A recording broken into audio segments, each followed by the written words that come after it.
Welcome everybody to the podcast about nothing. It's been a long time. It's been a really long time now. This marks episode 5 of the podcast, but this also da da da da is the first ever YouTube podcast. So yay to us for stepping on up. Um, with me, we finally have everybody back on board. Almost everybody. I have to correct that. Kind of get some introductions. No. I'll, I'll go first. This is Phil Stop. What's up, peoples? Hey, it's Rude. You can call me Rude. That's pretty much self-explanatory. Very nice, you guys. So I say almost everybody. Our fourth founding member is not on board today. I'm not sure what's going on, if he's busy right now or what have you. But for now, I guess we'll get things going for just us three. This one right here is actually the topics that we're going to be speaking about today are mainly going to be on MMO genre of gaming. Now, Rude, this is your territory, if I'm not mistaken. You know a lot more about this than any one of us outside of maybe Phil Stop. I think Phil has a little more on me, mostly because I'm, I guess, highly specialized would be the accurate term. Well, mainly what we're going to be talking about is the genre as a whole. There's been a lot of new things been going on with this genre. It looks like it might be revamping itself back to popular media. Obviously, we had the movie drop, Warcraft, which I have yet to see. It looks good, but trailers can only show so much. And then they've actually let loose a new expansion to the actual game itself, Legions. Is that right? Yes, Legion comes out on August 30th. It looks pretty exciting. 2 new classes.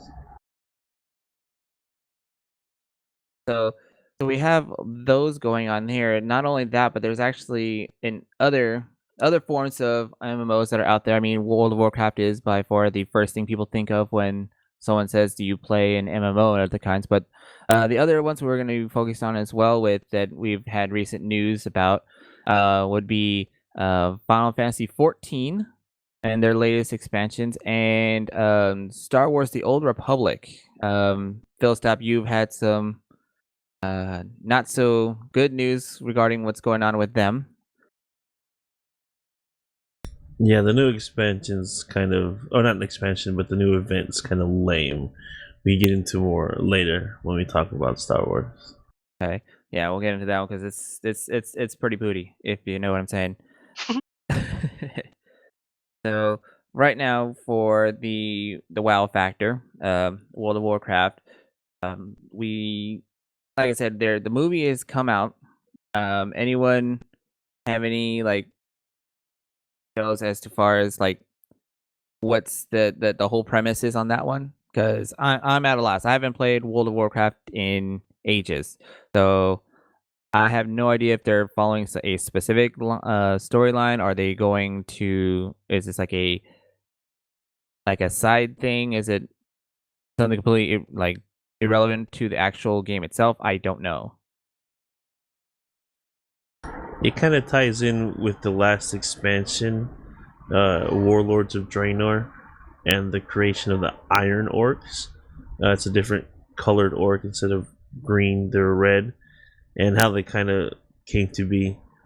And it shows, if you ever seen World of Warcraft, an event that happened in the past in which divides the orcs into Iron Orcs and Orcs.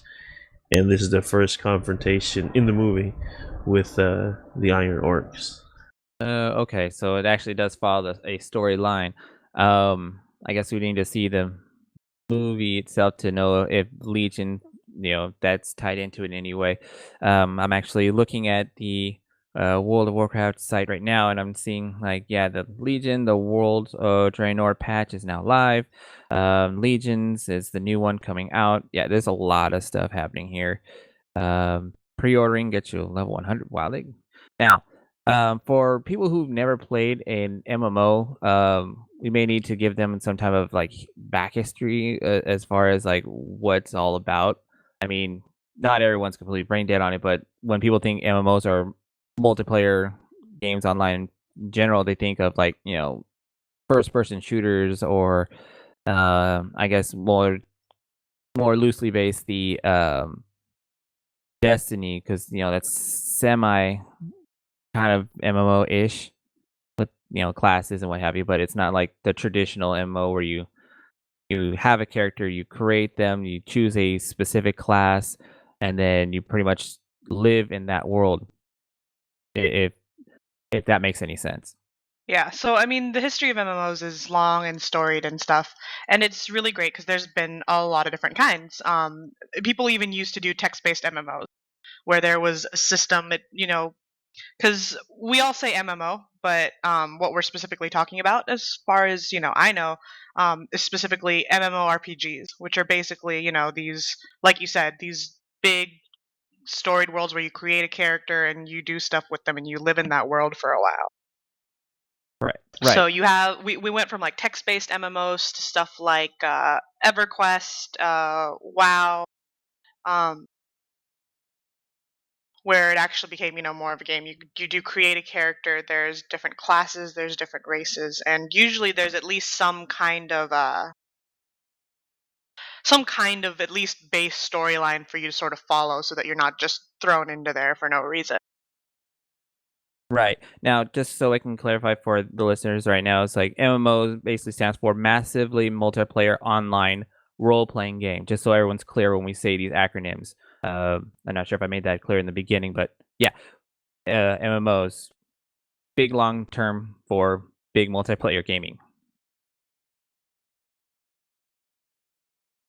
Most MMOs, when people say MMO, it's going to refer to the RPG sense because you are playing a character throughout the longevity of the story, and you're playing a role amongst a group of people. So it's mostly RPG. Yeah, so the difference would be in a lot of normal RPGs, you're the main character. You have AI maybe as companions, but you're really driving all the story. You do all the content for the most part on your own. With in an MMO, of course, there are other people, and that can make it either more fun and oftentimes more challenging because then you start having to coordinate. It's not just your skill level that's being tested; it's your communication along with the skill levels of your compatriots. Right. It's no longer just about you, but your whole entire group. And now World of Warcraft, when you have like these groups, they're not just called groups themselves. They have like specific names to them. Is that right? Yes, raid groups. I see Phil Stop here is very accustomed to raid groups. Care to explain a little bit on that?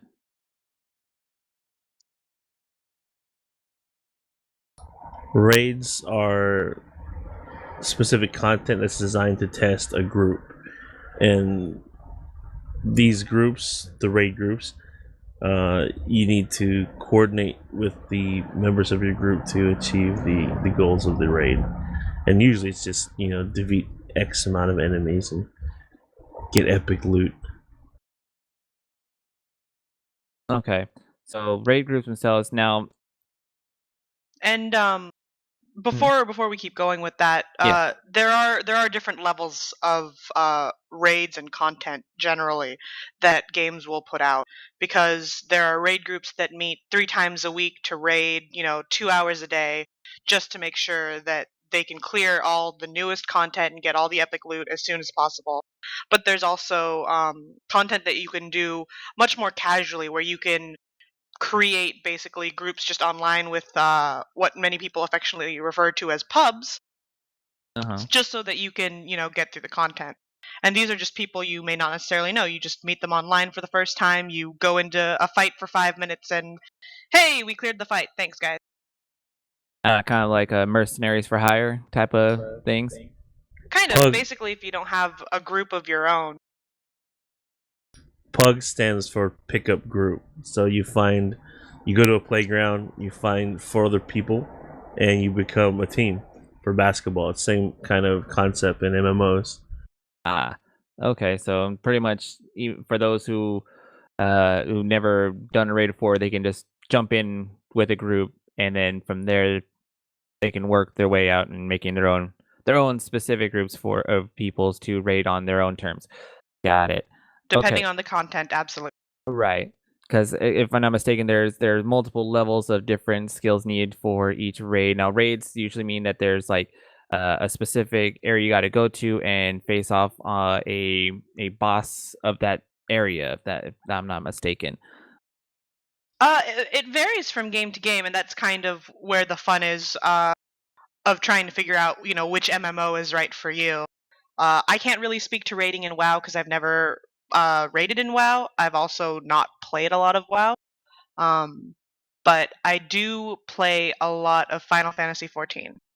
And I did raid seriously briefly last, maybe a year or two ago. And then I haven't been raiding seriously since then, but I do still have a lot of friends in the raiding community. We'll be touching on the Final Fantasy 14 shortly here. Raids in World of Warcraft are pretty intense. They're so intense, there's videos about epic raid leaders. That's how intense it is. These are usually 16 to 20 man raids, but you can have them done with smaller groups. But for the different levels, casual I think is only about 8, and then the next difficulty up is 16, and then the hardest content is going to be like 20 people. Ah, okay. Yeah, like I said, I haven't played in Final Fantasy in a minute myself, and even then, I didn't like Rude. I never did raids in those. I just went along with just hanging out with people. Hmm. Most of my rating, just like Rude, there is in the Final Fantasy genre because that one, at least, most of those I knew the lore, I knew the bosses that we were dealing with and where they were coming from, so it was more exciting in that in there. Um, but for those raids that you're speaking on, Phil, stop. I've actually for what we're going on right now for these videos here. I'm also having some clips and things being played as well. So you should be seeing some of those epic raids in World of Warcraft that we'll be playing while we're discussing WoW, and this so on and so forth when it comes to the other two popular MMORPGs that are played right now, Final Fantasy 14 and Star Wars: The Old Republic. So there's gonna be stuff visually. There's gonna be a lot of things going on. What we're discussing, what people are wondering, what we're talking about, and things like that. So you're all gonna be seeing this throughout this entire podcast itself. So just so the viewers are understanding where we're coming from here. This is a little bit about the podcast itself is uh, prior to our episode 5 that we're doing here, we've only did the audio portion. So I mean, you can find those previous episodes on iTunes. The links will be in the description, or SoundCloud. Again, links, all that will be in the description itself. So if you want to take a look at those, take a look, just go ahead and click on those links, and you'll be able to get caught up on where we're coming from. Probably in the future, I'll probably be bringing those on board to the YouTube channel. But for now, those are going to stay in the audio world. In this one here, like I said, we're going to be having a lot of visuals with the gameplays of other people doing raids. These aren't us at all doing any of these raids that are being shown in these genres of MMOs that we're talking about. So just so the viewers are aware, that's not us. These are videos of raids that I've come across and felt it would help visually, so people can understand what we are talking about and what we mean when we say working in groups, working as teams. Because MMOs, from my experience in Final Fantasy 14, is always about the team. Everyone has a role, which it that goes to say with World of Warcraft as well. Everyone has a role. Everyone has a specific class, a job, if you will, that you work on, you level up on, and then expand upon by going to different classes and pretty much being a renaissance person, if you will, and knowing as much of of all the classes as possible. That's all like Rude saying before on your preference of gameplay. Me personally, I like to stay on one specific class and level that up um, before I move on to something else. Others like to mix and match everything depending on the class that they chose. But the the the MMOs themselves are in no way, my opinion anyway, are you know a bad thing or a good thing, because there are some in the past, MMOs have gotten a bad rep for taking over people's lives. If you know, in sense that people were like weren't going to work or were playing these games on their job and were getting fired. People were spending thousands of dollars on in-game transactions, or in World of Warcraft, as far as I know, buying accounts. By that I mean like they would see an account that's being sold by some place, someone, somewhere for X amount of dollars, and they would pay for that in real money, and then they would own that account and not have to actually do all the work needed to get where that account is at. This is something that's been like a huge business overseas where people just do that all day, just raid, loot, and level up classes, and then sell them off to other people for ridiculous amounts of dollars that people actually pay for. Now, that's just the negative side. There are positives to the MMO scene, stories that I've heard, people meeting online, falling in love, getting married, this whole bit there, and or for those who feel like social outcasts, that they have family in these environments. So there's pros and cons to the entire bit here, but in more recent events, there hasn't been really too much on either side when it comes to those. But it seems like with this movie coming out, the new expansion coming out, it seems like this brand is still thriving and kicking, and that was my main discussion point for our topic today. Was is this genre dying off? Is it getting a new breath of fresh air? I say it's getting a breath of fresh air. I'm saying that it's pumping up again. Um, and it's not just this one here. There are a multitude of other online MMOs that are out there outside of these guys here. Because these specific ones that we're talking about here, um, well, let me rephrase that here. 2 out of 3 can be free to play up to a certain point, and then you gotta put some money down if you want to get higher levels. That would be the World of Warcraft and Star Wars: The Old Republic. Final Fantasy does require a subscription right out the gate.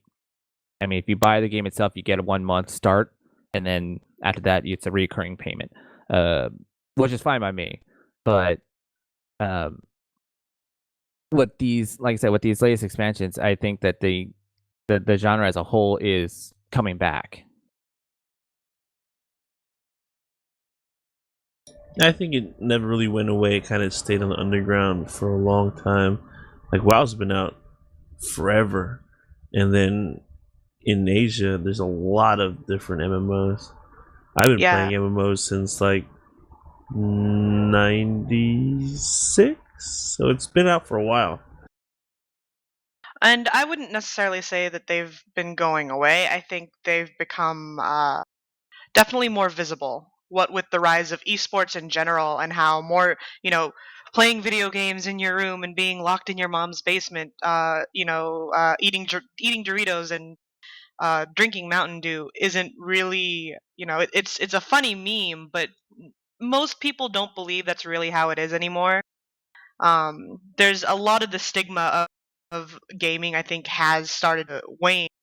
And I think it's now just easier to be like, hey, yeah, I play MMOs, I like to do this, and people just don't really bat an eye anymore. Okay, so So we have things like, multi-million dollar movies being made about an MMO. right. So I'm only specifying that it like it's like it's taking a breath of fresh air again in the sense that like in the past, like back in the late 90s, early 2000s, there were hundreds, not hundreds, but there were the good amount of media coverage regarding World of Warcraft with celebrities doing commercials, and that whole bit there, and then it just stopped. You know what I mean? That's what I'm saying. That it like that it kind of went not necessarily went down, but it just didn't get that mainstream media that it had right when it was.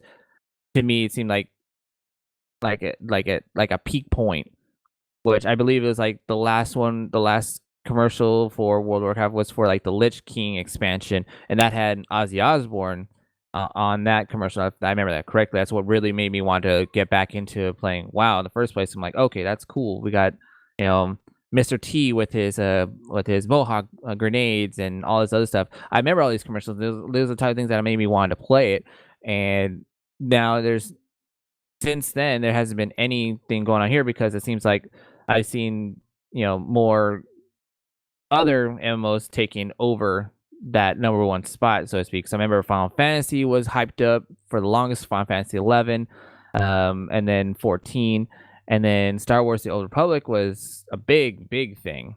Yeah. There was also Guild Wars 2, which was very promising in some ways because here was an MMO where one of the big draws was it was not subscription based at all. You bought the base game and it was yours. You had it. Um,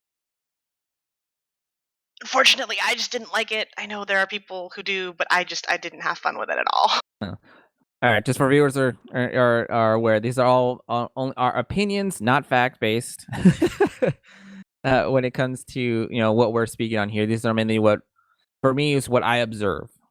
That doesn't necessarily make it true fact. It's just what I see in the media right now when it comes to this genre. Um, I've seen, like I said, a lot of the World of Warcraft coming back commercially wise. Promoting the trailer because not trailer, but the movie, obviously because it's out now. I've seen a lot when it comes to Final Fantasy, but that's only just through the actual uh, gaming sites and YouTube channels that I go to, revolving around this specific genre and then commercials for them and all that. So these are all opinions on all our parts here. There's nothing truly based on fact unless I have my computer right in front of me anyway, so I'm always looking up information so we have 100% if we're gonna make a factual statement. Anyway. Of course. But yeah, I mean, there are plenty of people who like Guild Wars 2, and it's totally fine that you guys are wrong. Good Guild old Wars 2 sucks. Oh, for crying out loud, you guys, be nice. Be nice to Guild Wars 2 peoples. We can't both be heels, Phil. It's not gonna work.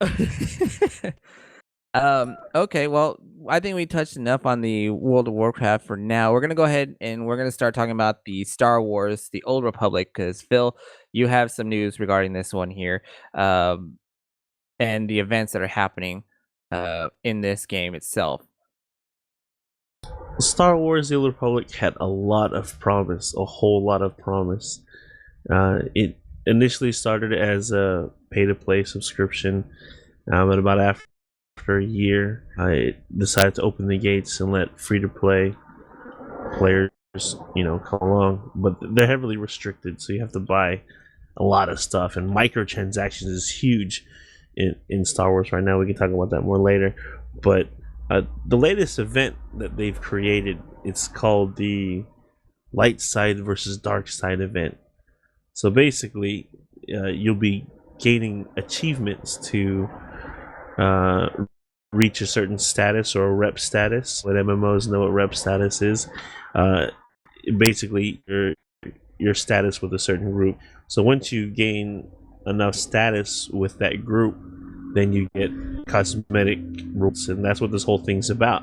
In Star Wars, there's always the light side and the dark side, and those are the two factions that they're talking about here.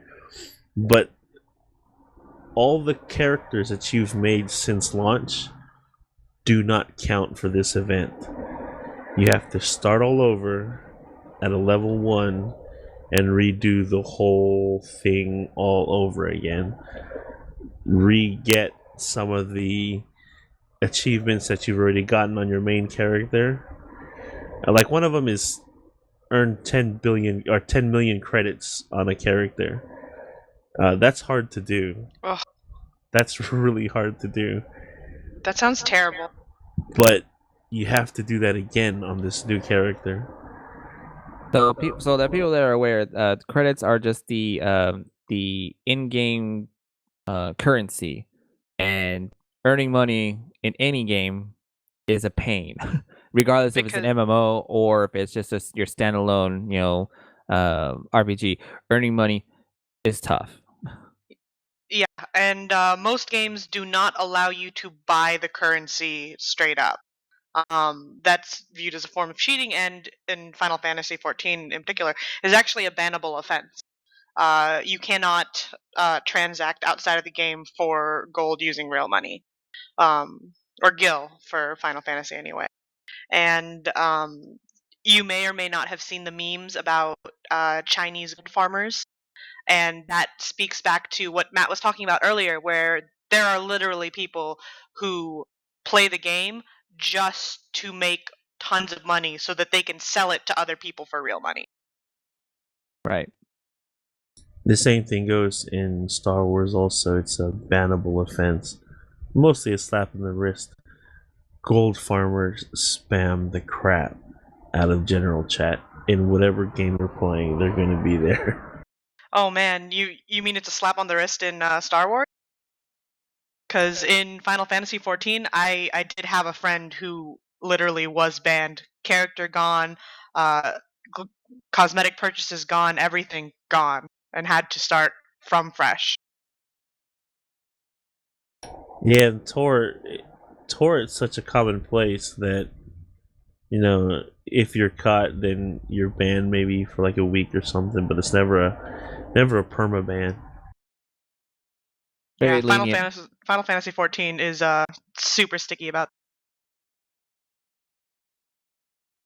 Yeah, well, they've always been super particular on their content and their in-game stuff, so that's no surprise that they would just they show no remorse, so to speak, when it comes to people who want to farm money and then make money off of it, because that's not what the whole point of the game was about. And that's pretty Yeah, much what any of the MMOs, but you can make money just about off of anything in any game. So I believe it's probably due to World of Warcraft and like EverQuest and all those other games that came first that got these rules, and regulations put on, majority of other MMOs that are out there, at least big name MMOs, because I can't really speak on the the free to plays that have microtransactions within the game itself.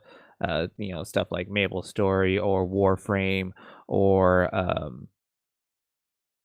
Blade and Soul. So stuff like those, I'm not 100% sure what their regulations are, but I'm pretty sure it's roughly around the same style of like, you don't sell this stuff here. This is not the whole point type of thing. I'm yeah, actually looking at BNS right now, and there are no gold farmers, only because they have their own.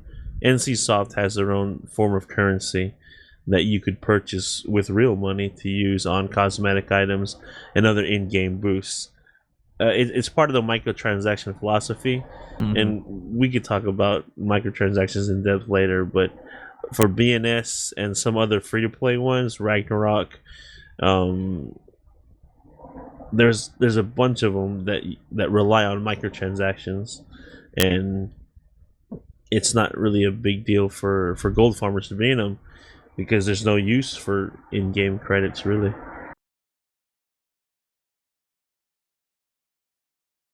Okay, well, going back to Star Wars and their new event, I'm actually looking at it now, and yeah, it does require you to start from the very beginning, create a new character, choose a side, and then just play it out. And then you'll get stuff as you progress through it. But there's nothing showing that you can, if you already had a character in the beginning and you're in this now, it does not qualify for this event here. So those who have worked hard, who have who leveled up their characters that they had, and some people, some accounts have more than one, that they will need to start from the very beginning with a brand new character. Now, if all your character slots are used up, you have to buy a new slot just to start this event up.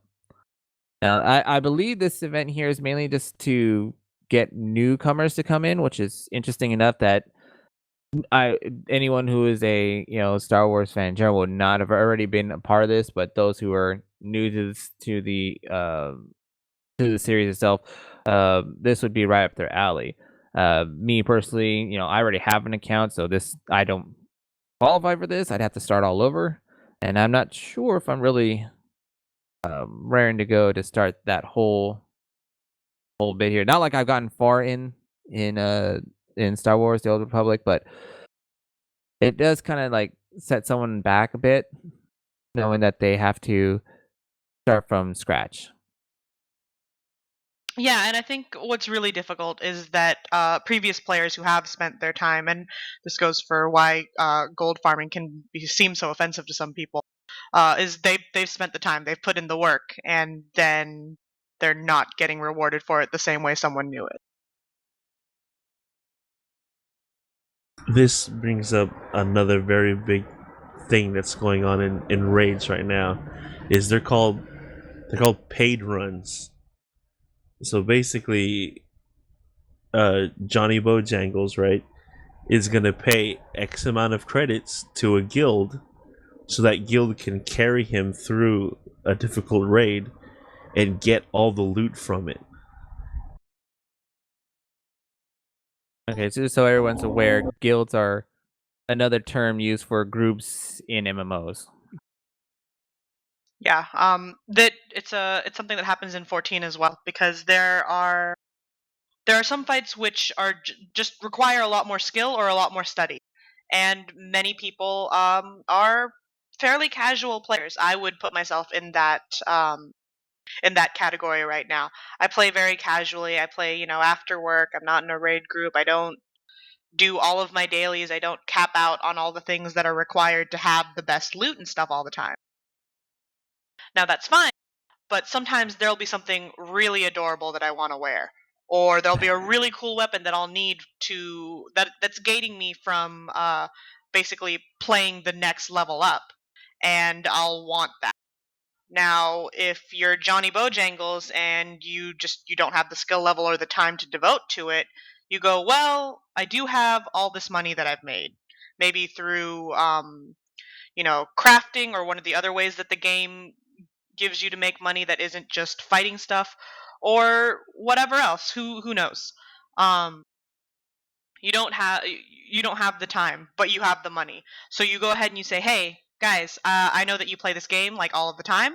This is what I want. I want to get through fight X, and I will give you this much money to carry me through it." Carry is the term that we use for when uh, basically the team puts you on their backs and they carry you. You don't necessarily do anything, or you try a little bit. You're just not very good. You're not very useful, but you clear the content anyway. So basically, it's reaping the rewards without doing a chunk of the work. Putting in the work itself is basically them, having you as part of their group, them doing the job that you are hiring them for, and without putting any effort into it, you still get you still reap the benefits. Yeah. I personally don't see this as big a as to be being as big a problem, mostly because I get it. There are some people who are just don't have the time, whatever. And most of the people I know who have purchased carries don't um don't lord it over other people. It's not like, "Oh, I'm so good." It's like, "No, I know. It's something that you kind of do because you're embarrassed, but you really wanted the title, or you wanted to clear the content, Right. or whatever." Right. And uh, you know, I have gotten free carries because, like I said, my friends are good at this game, and I'm not very good at it. So Right. Right. sometimes they'll take me along to like see the fight or whatever, or the content will be so old that I'm trying to catch up, because I actually recently resubbed. I wasn't able to play for like a year, and I had to relearn how to play the game. Um, but you go through it, and It's not the best way to play the game. I don't think it's necessarily as fulfilling as going through it, but sometimes you do what you got to do. Well, I don't see it as a bad thing in general. I don't know why that should be a shame, like a shaming type of thing. It's like you need the help to get this thing here. Let's just say you don't have the group of friends that are at that level that can help, or you've had the your group try it and y'all constantly are not succeeding well. I mean, you need help. And it's not that easy to go up to some groups and be like, hey, could you give me a hand with this here without them wanting something in return. It's one of those give and take type of transactions. Now, what I do not like is those um who have all these things here because they paid to get them. It's one of those sense of the terms called pay to win, where people pay tons of puts out good chunks of money just to get the best of everything type of thing. Um, Now this ties into those who buy accounts, and have all this like massively like OP character, and then they claim they are the best at the game because of that. Yeah, I That's think a what they're lot of it talking is about. attitude. Because I mean, most of the stuff that people I know have bought carries for is they're all purely cosmetic things. They're not anything that actually affects gameplay. Right, It's like, oh, I really wanted the shiny green mount that flies around and has, sparkly hair. right. It's not like I need this. Let me tell you how bad it is in Star Wars. Go ahead. Uh, the population's declining, so people are moving to servers that are more geared toward their playstyle, whether it be player versus player or player versus environment. And for PvE, players versus environment, it's a big deal. Because if you go to this other server that's known for raiding and you don't have any experience, you'll never get to raid. All the guilds won't let you join them because you have no experience. So what people have done is before they server transfer to their desired server, is they will pay people to carry them through and get these achievements and these cosmetic items to prove that they've done it, even though they're shit players. I call them shitters, and there's a lot of shitters out there. And these shitters, they pay a lot of freaking money to get these achievements, so they don't look like shitters. I've been in a paid run where I put these people on my back, and I carried them through. The payout was pretty lucrative. I mean, 3.8 mil per player. Oh yeah, is it's a never lot. cheap. It's Is a never lot. cheap to buy a carry. But I just don't like that. Those of us who've been grinding and progressing at a natural rate and have the blistered fingers from spamming skills to try to win, and we've earned these achievements. And then there's these people who, get all the gear and get all the achievements to prove that they've been through there, even though they've been carried. They have no skill, and then these guilds, these larger guilds, big raiding guilds, see that as, oh, they must be a really good player because they have all this crap. And then, they finally get on there and they're shitters, so they find out in the long run. But when you're raiding, it takes a very special type of person to progression raid, and we're talking 4 hours a night, 3 nights a week before the reset. This is brutal, hardcore raiding, and if you want a spot on that team, you got to be damn good. And these achievements in Star Wars is how you prove you're that damn good. Yeah, that's what I mean. Like that's probably what really sets people apart or sets people back. Because there are those like rude and hell even myself that would need help trying to get through something just to get that one particular item. Um, and we feel bad about it because we got these other people who pay to do this stuff and then want to claim that they earned it legitimately when Yeah. and more or less so they kind of did by for it and going in there. They didn't really put the work in, so to speak. Well, I wouldn't use the term legitimately because I think again it is about intent. So Mhm. if you're buying carries with the intent to pad your MMO resume so that you can join these big guilds and raid, you're you're completely fucking up because what you're doing is basically you're you're just tricking people. Like that's what you're doing. You're trying to get into a raid that you're absolutely not qualified for. Yeah. Um, it's I mean it's basically like lying on your resume. Yeah, I totally know how to do all this shit. And then you go to work and they're like, "Okay, we need you to do this." And you're like, "I'm completely incompetent. But you guys hired me, so I'm going to get paid, right?" And it's just it doesn't work. Um I think when you buy a carry, you need to know what you're getting into and you need to know what your skill level is. Like it's you don't suddenly become good just because someone was able to carry you through content. Right. Like I said, I understand where that's coming from itself. I'm like I said, I'm not condoning it in any way, shape, or form. I'm just saying I see where they're coming from and where those who aren't proud of the fact that they need to do to hire somebody, but they need to. You know what I mean? Um, they're not gonna. They're those like you or myself and others, the casual player who don't put in hours upon hours, a night to, do this stuff here. Um, and when there are certain things that are out there, and you have like friends who do, it's kind of hard to stay up to speed with them at a fast rate. For me personally, these are more or less in the leveling up type of scenarios there, but um I in my opinion itself, I'm indifferent to them. It all Mhm. depends on the situation and why they are doing the carries in general. So Yeah. it's all situational to me. Phil made a good point. The reason why I've never really seen it as that big a deal is because again, it's incredible. I don't know if it's the same necessarily in SWTOR or Star Wars: The Old Republic, but in Final Fantasy 14, basically this way to make money is to be a crafter where you basically craft gear and stuff like that, and it can be a slog, it can be quite a grind, and you have to kind of devote yourself to it like anything else.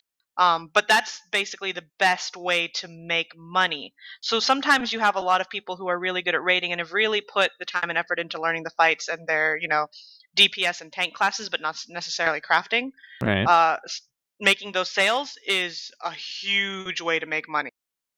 And so I see it as just making the money go around. And if you are skilled enough to carry one or two people on your back through content, then hey, more power to you. You deserve the money for carrying through that content. Right. Okay. Okay. Well, hell, there's like I said, there's a lot of stuff going on in the MMO world itself. Um, Again, this just in itself with all these going through the main three places that we're talking about here, World of Warcraft, Final Fantasy, and Star Wars. They are constantly releasing new information, new events, patches, everything like that here. We're gonna go ahead and move along to the Final Fantasy 14 because I just saw here on their website that they've released a earlier this month a Revenge of the Horde patch. I guess past Yes. 3.3. So basically, that patch is a story patch. It's basically bringing us sort of nearing the end of the expansion, or at least that's what many of the players are starting to think. There's a really big Final Fantasy 14 event coming up in October called FanFest, and it's basically like a Final Fantasy 14 convention.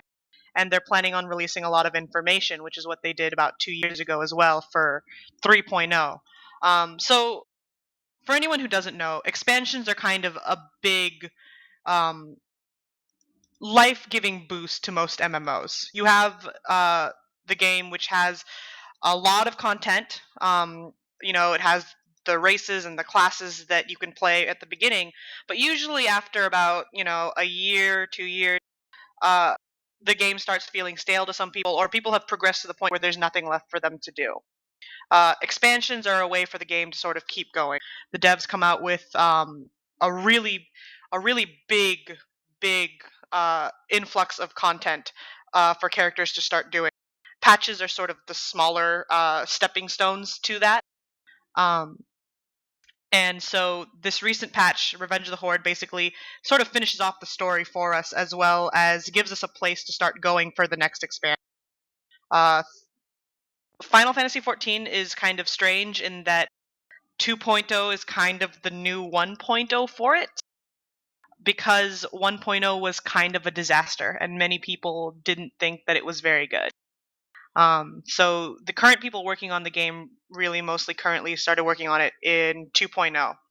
And that's actually where I came in. I was not playing in 1.0. Um, and so it's just been really fun. For me, what I really liked about Final Fantasy 14 was, as much as there is group content because that is the nature of an MMO, there's a lot of stuff that you can sort of solo as well. It also does a really good job, I think, of keeping older content fresh so that new players who come in aren't just stuck waiting in queues for forever because no one's going to do them. I find leveling to be fairly easy as well, as long as you put in the time. And it's just, I just find it to be a really fun game. The reason I played it to begin with was because, unlike Guild Wars, when I played the beta, I could really see myself playing it, even if all my other friends quit. Hmm. Right. Okay. Um. Yeah, I'm actually, like I said, I'm on their website right now, and I do see the Fan Fest, 2016, 2017, happening in, looks like, Vegas this year. Yep. So if you're listening and you're going to FanFest, come find me. I'll be Rude, the short, really loud brown girl. I'll probably be wearing twin tails. So, if you want to meet some of the cast of the podcast about nothing, there you go. There's one of your opportunities right there. Did have some opportunities at E3 this year that I attended. Got to see a lot of new content: Final Fantasy 14, Final Fantasy 15, the new mobile Final Fantasy that they'll be releasing. A lot of stuff happening in this world here, along with everything Square Enix. Met a lot of interesting people in that area too.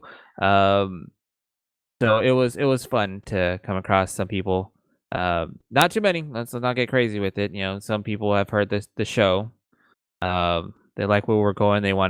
They give us a heads up, give me some little tips here and there on how to keep things fresh. So I'm trying to work on those as well. So that's why in this new way we're going with our show, it's going to be a lot not overbearing visuals, but enough for people to understand what we're talking about, where we're coming from in these games. So yeah, you can always meet us at any point at any major gaming convention or yeah, pretty much any con that's out there. Comic-Con, for those who are in the Bay Areas, the anime expos and things like that, we're always there. Somebody's usually there, yeah. Oh yeah. Or at the Players Club. We're not. Oh, for crying out loud! There'll be none of that. Yeah, I was at Fanime, so yeah. See, we're everywhere, you guys. We're everywhere. So if you want to check us, see us at any point. Again, now I'm thinking about it. No one actually knows what we actually look like unless we specify where we're coming from. We'll talk about that later. Off the show on regards to that. But yeah, we'll work on that. Well, let's talk about before our time runs out, microtransactions and how MMOs really work. Yes. So the way things work, there's two types of models. There's the subscription based, and of course there's free to play. The underlying ideal under free to play, of course, is microtransactions, where you could purchase cosmetic items and you could purchase other services that you could use to aid in your leveling. What do you guys feel about subscription versus free to play, and also microtransactions? For me, I think like the subscription based route has been the mainstay for MMOs since EverQuest. I mean, that's when I first started, and you needed a subscription to play. In those subscription based ones, there isn't too much in the microtransaction that you don't already get. I know nowadays they're kind of trying to combine the two of them. so to speak, for those who do subscriptions. Yes, you do get all these things here, but you do have the option for microtransactions within the game itself. Free to play is, to me, like with the microtransactions, is a good starting point for those who aren't sure if this is the genre that they really want to invest in. You know what I mean? Like they don't want to like start a subscription up and then like realize that they will never be playing this after a couple months. So having that free to play is that introductory to getting players to understand if this is what they want, if this is the type of genre that they want to get into, without having too much commitment. Um, Now there are those who will stay in those free to plays and just burn money through microtransactions, but in the long run it seems to me like it's no different from just having a subscription in general. So me personally, I like the subscription based uh uh MMOs. That's why I play Final Fantasy 14. But the free to plays are what are a good starting point for those who don't feel that they can invest as much time as the subscription based players are. I personally uh, would prefer something like Guild Wars 2, where I buy the game and then never have to pay again. But that's just not really a great way for MMOs to make money. And I think for me, a lot of it is I'm fine with a subscription based MMO because I feel like it helps people be more committed to it, because you can't, when you're paying a monthly fee, you want to get your money's worth. You want to you want to play the game. Exactly. And it's easier for people to not just be like, okay, well, I'm not going to play for a month.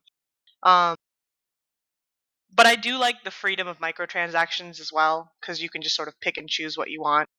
Again, Final Fantasy 14 is a subscription-based MMO, but they do actually have a lot of microtransactions as well. There's a few mounts that you can get, but again, it's all cosmetic, and they've actually made a point of saying that this is all going to be cosmetic. We're never going to have a pay-to-win type thing where you can buy stronger weapons, etc. Right. This is why I like the Final Fantasy MMO style, because those transactions are just, if you got the money to spare for a look. It's no different than in real life when you got money to buy that extra computer part or a new pair of shoes or something like that. Doesn't really help you in the long run as far as like making you a better athlete with those new shoes, but hell, they look nice. Yep. The biggest thing that I see is the extra services for your account. Like, say you've been leveling and you don't really like being a blood elf, right? You want to be a night elf, and you could do that with some transactions. Of course, those are going to cost real money, but that's one of the things that you could do. The biggest death trap in these transactions is the instant 100 character, or instant level cap Yep. service, because and these people, especially if you're a raider, I'm a raider, and a lot of my MMO experience is as a raider, and if you use this level 100 insta cap thing and you don't know how to play your character, then you're probably going to be a shitter. So Every time I'm gonna make this a point now, throughout this entire episode on the in the editing, post editing. Every time you say the word shitter, I'm gonna put the poo emoji somewhere on the screen. that's going to be amazing. I'll say shitter all the time. God damn it. No, but you got to have experience with your class. Like you said, you prefer to play one character throughout the whole thing. That's good, because you'll know the ins and out of your character and what suits your playstyle and your character. For the people who are revolving players, or Renaissance man, as you say, they'll never be Just one. the best. They'll never be the best at their class, because they spent their time playing a bunch of different classes. But if you if you've never played this class before and now you're max level, you're going to spend a lot of time trying to figure out how that character fits your playstyle. And these boosts are like $60, right? That's a lot of money. They're not cheap. And if you play it and you find out you don't like this class, you're pretty much stuck with it. So you have to learn how to do it. So that's the biggest death trap with these transactions. I know that Final Fantasy, because our level cap is getting higher and higher, is starting to think about doing things like that. Though I think that right now they're still focusing on trying to make content that sort of helps players level without making it super terrible for them. Yeah, and I see that they've added with all these patches, even the current one 3.3, a lot of new quests are being added as well to help level up, and it's they're doing a lot to keep their subscribers engaged. So this is actually, again, this is what drew me to the MMO scene outside of WoW. Was the Final Fantasy line, just because of all the content that they're doing, everything that they're providing. Not to say that in the other MMOs don't do the same thing, but this is what got me here. You know what I mean? Just like I'm pretty sure Phil Stop, yours was like, what's Swoltor, everything that they're providing is what got you into that MMO scene outside of, WoW and what have you. What drew me to Star Wars was lightsabers. I'm a big Star Wars fan. I love sci-fi, and the feeling of being Darth Vader, was a very strong pull to play this game. And you don't necessarily feel like Darth Vader in this game, but you could kind of be Darth Vader. And I really wanted to be Darth Vader, so that's why I joined Star Wars. But overall, it's a pretty good game. Out of 10, I'll probably rated a 5 because of the changes they've made. Because of this one event, it drops down to a 5. No. I mean, when at launch, I probably would have gave it a 7. Okay. And then after what's happened over the course of the 3 years, I think that they haven't really made any major improvements in balancing. Because when you build a raid team, it's gotten to a point in Star Wars where you're going to choose a very specific formula to win. So you're gonna look for certain people who play a certain class better than others. All right.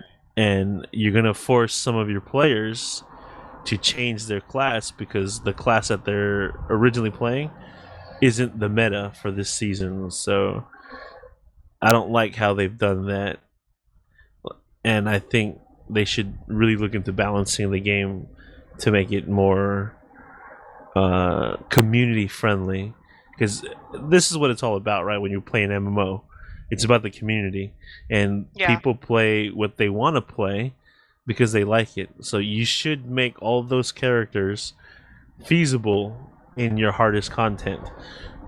I mean, 4 mercenaries in a freaking raid is just uncalled for. I mean, you could make a raid of all bounty hunters. Seriously, 2 bounty hunter healers, 4 bounty hunter DPS, and 2 bounty hunter tanks, and they're all in heavy armor, the best mitigation, and you would survive. It's just really, really not ideal for how you want to have an MMO. Right, and just as a just a quick thing here, as far as what we're talking about there, DPS, tank, healer, this whole bit there, not too. So people are aware, healers is just that they're the type of support that keeps everyone alive. They're not too much on the offensive, but more of the defensive. Tanks are the ones that do the damage. They're the first ones into a raid that goes out there and starts getting all the hits in, because they are designed to take as much damage, take the most damage. They have the highest health, the highest defense, just like an actual tank would. There are a multitude of other different,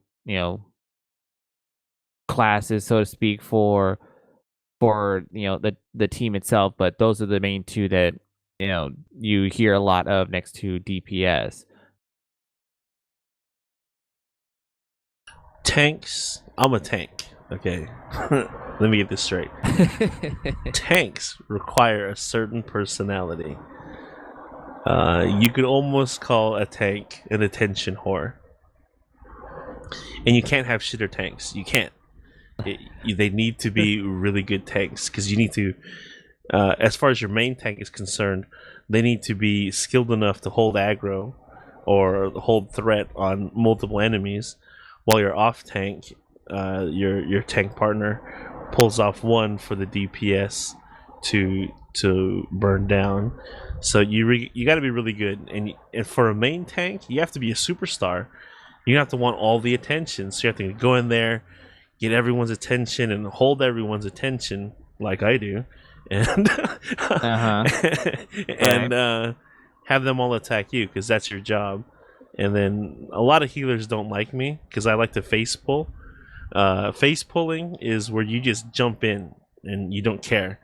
You jump in, you get everyone angry, and then the healer has to catch up to you and keep you healed before you die. Because if you a grand example of what you're describing here, not that most people should be aware of or should know of, and that is Leroy Jenkins.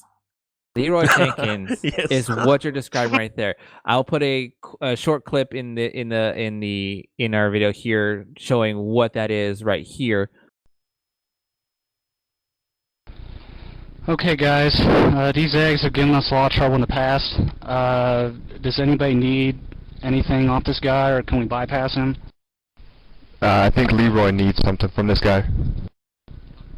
Oh, he needs those devout shoulders. Isn't he a paladin?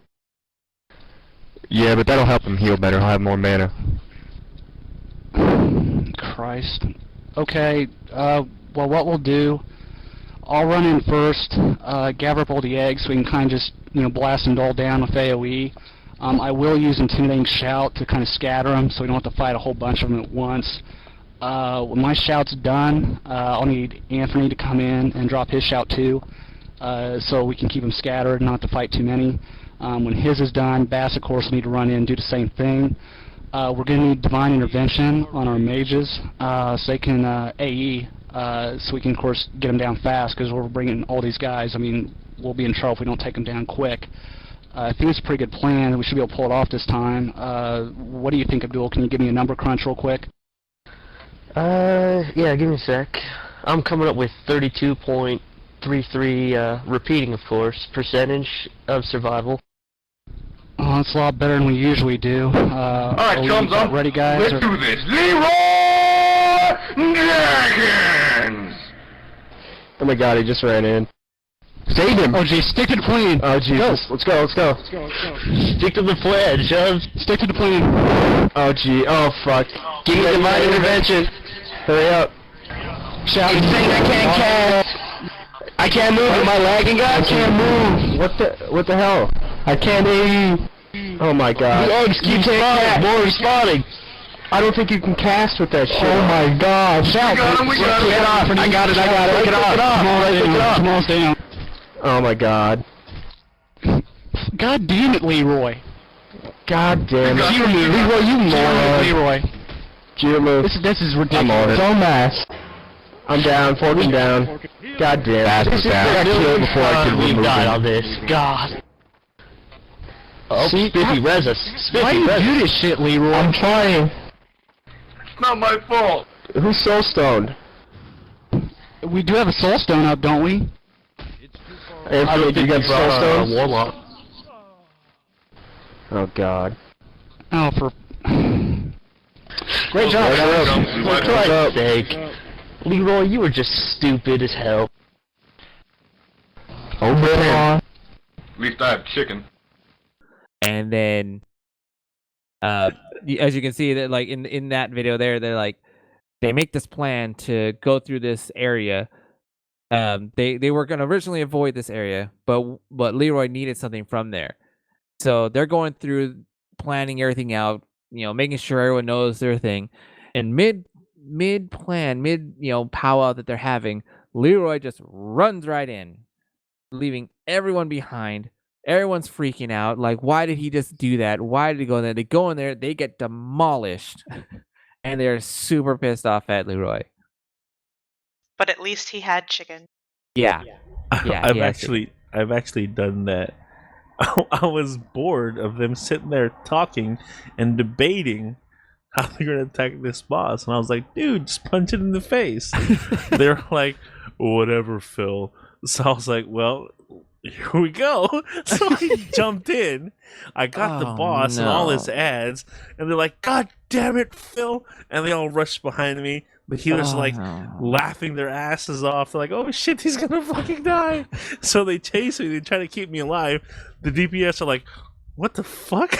So they chase after me also. And then we won. Oh god. See, and they got mad. See, for me, I'm a healer. That's my main gig. I would let you die. I'm like, you're going too far. I can't reach you. Yep, now you're dead. Congratulations. Who's close to me that I can keep alive while you're getting your ass back to where we are? Yeah, and that's another really fun thing about MMOs. Well, fun and occasionally frustrating. You have, all these people who have their roles, and then you have people who sometimes want to do more with their roles than, they already have. Oh, yeah. Well, looks like here we reached a good point here. As you can tell, all of us here are MMO fiends, so to speak. We all have our specific one that we play. We've all played World of Warcraft at one point. And these are all just opinion based stuff that we talk about on in this episode. For those who want to know more about the show itself, or want to hear more episodes prior to this one here, like I said, links are in this description showing iTunes, or if you just want to go straight to SoundCloud and listen online, they're available there as well. For our show, we'll be doing a lot more of these moving forward. Now, everything will be on YouTube. Everything will be posted here. We'll also be doing side shows, in which we'll be doing a lot of let's plays, a lot of game playing, where we'll be playing a lot of old school, new school, what have you, depending on what we come across. We're trying to make this show, at least the channel itself, be more than just a talk show, so to speak. And we'll have a lot more content coming up in the near future. We'll also be having, as well in the future itself, polls on what should we talk about next. What do you guys want to hear? Do you agree with what we're saying? Go ahead and just make sure to like, comment, subscribe, comment to your heart's content. Say we suck. Say you hate us. Say you love us. We don't anything and everything. Any opinion is, it's YouTube. People are gonna say stuff. What are you gonna do? But like I said, we'll have all these things in the description of our channel. Follow us on Twitter at Podcast About Nothing, where we do also keep people informed of what we're doing with the show, what's the next episode going to be about, polls on that end there as well. So stay tuned for the next episode. As of right now, we are not 100% on what the next episode will be, but it'll definitely be something amazing, just as this one is here. So stay tuned to that one. Anyone else got any final words? Bye! I just made the hottest Yin character in Blade and Soul. She's so fucking hot. I bet she has torpedo boob. No, she doesn't. Actually, I haven't gotten God. that far yet, but I'm still working on her face. Well, that's our show. Like, comment, subscribe. We appreciate it, and we'll see you guys in the next episode. See you guys later. Bye.